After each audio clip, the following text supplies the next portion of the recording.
Hello, here is Eugene, and today I'd like to share with you some thoughts concerning a very interesting book that I've been reading recently. The book is entitled The Gurus, the Young Man and Elder Paisios. I highly recommend this book to everyone, and especially to those who are interested in Hinduism, in yoga, and in all this kind of Eastern religious practices, because it deals with all these things rather profoundly, I would say.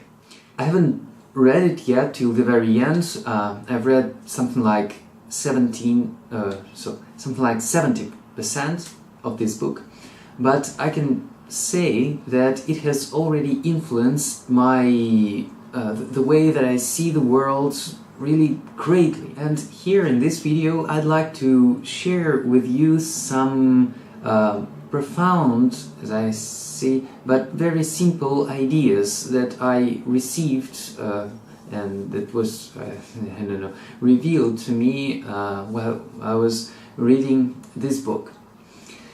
So here we go. The first idea that struck me is that human beings actually do not have any means of working wonders or of doing some supernatural things within their nature. And if we face someone who has such supernatural abilities, and there are such people, even in my surroundings there are such people, then we can say that it is some spiritual being, maybe some spirit, that grants them these powers, because there do not exist such abilities within human nature. So it is the first idea that I wanted to share. And the second one is also rather a simple idea about discerning the spirit that grants these powers, this spiritual being. And here we have a very simple criteria.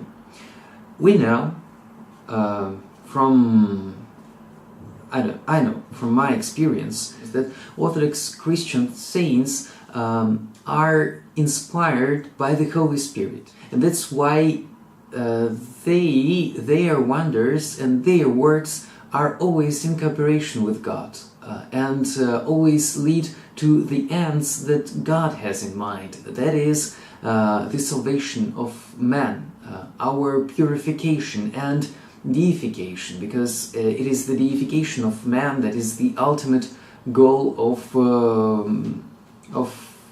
the whole, of our existence, I would say. And if we face somebody or some spirit, we can just ask him whether he acknowledges this. Monks acknowledges the way they see the world. It is not their knowledge that they developed by themselves, but it's the knowledge that was inspired. They were inspired with it through God's grace and through the power of the Holy Spirit. And that's why the way they see the world, I suppose, is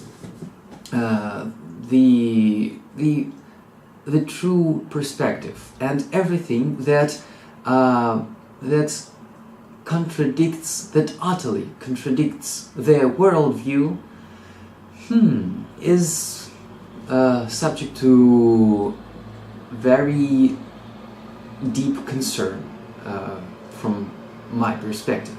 But there we have a problem. Orthodox monks are not the only wonderful men who work wonders, for example, and who are regarded as saints because in other religions, in Hinduism, for example, or in Buddhism, there also are wonderful monks, very kind and very kind people who are also regarded as saints by those who follow these religions, by Buddhists and Hinduists. And what can we say about them? What spirits help them work wonders with them, for example, if they work some. And here I recall a lot of different conversations that the author of the book has and speaks about. The conversations that he had with yogis, with the representatives of Hinduism. And there he says that they claim, their major claim when they speak about, when they together speak about Christianity, is that all Orthodox monks are on a lower spiritual level than they are, because as yogis they have already understood that there is no good and evil, and that this black and white perspective that is endorsed by Orthodox monks is something lower from the spiritual perspective, according to them. And so I just would want to dwell upon this idea. Is it possible that there is some power, some spiritual some spiritual power that is beyond this black and white, good and evil perspective that the Church has as the core, I would say, as a very vital, maybe one of the most vital ideas that he has within her teaching. On the one hand, in the spiritual realm, we have God and His angelic forces, and by angelic I mean all the celestial forces, angels, archangels, powers, dominions, seraphim and cherubim, and so on. They are on the one hand, and on the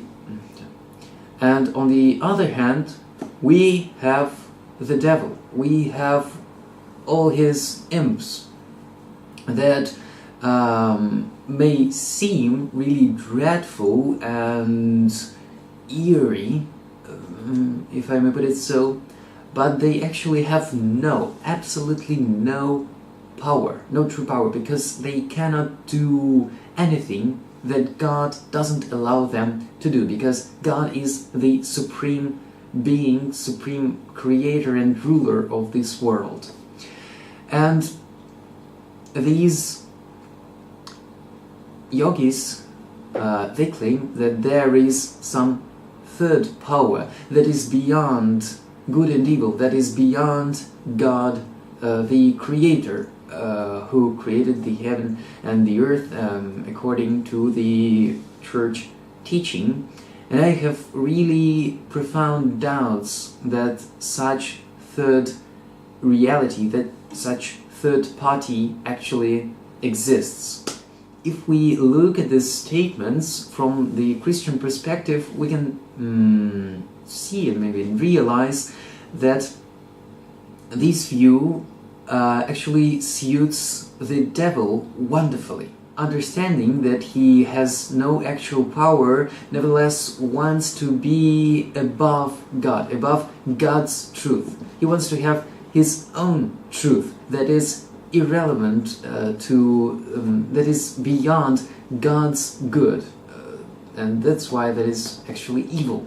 And all other ideas that yogis represent, for example, the fact that our self is an illusion, that we should destroy ourselves, that we should get rid of ourselves, to be able to be united with Atman, with the supreme being in this world.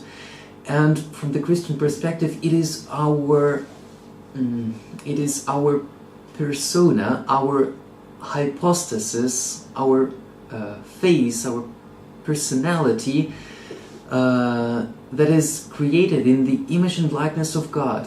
And our person, our soul, our I is the most important and wonderful thing that exists in this world, and we should save ourselves and not destroy them.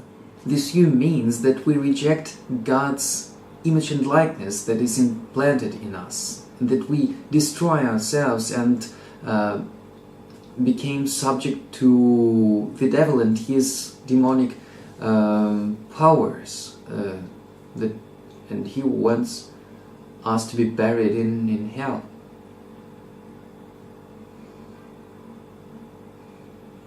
Another idea that they have is that we go through the process of reincarnation. And this idea may not, but it very often makes people relax. And I know a lot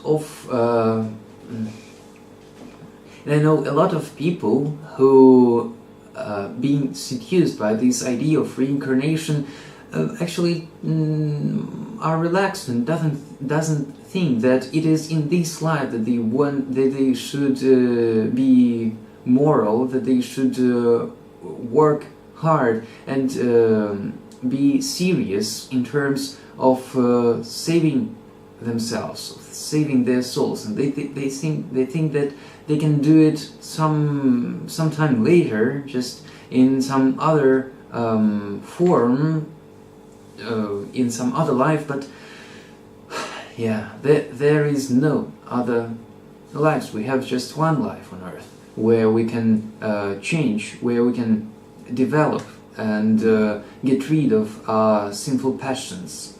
There is no other life according to the Church Fathers, and that's why this relaxing thought about reincarnation seems to be rather harmful for people.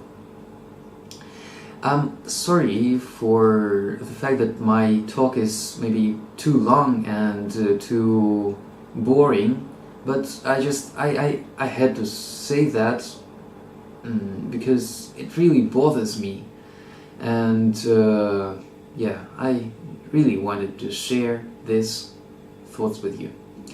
Thanks for watching. Goodbye.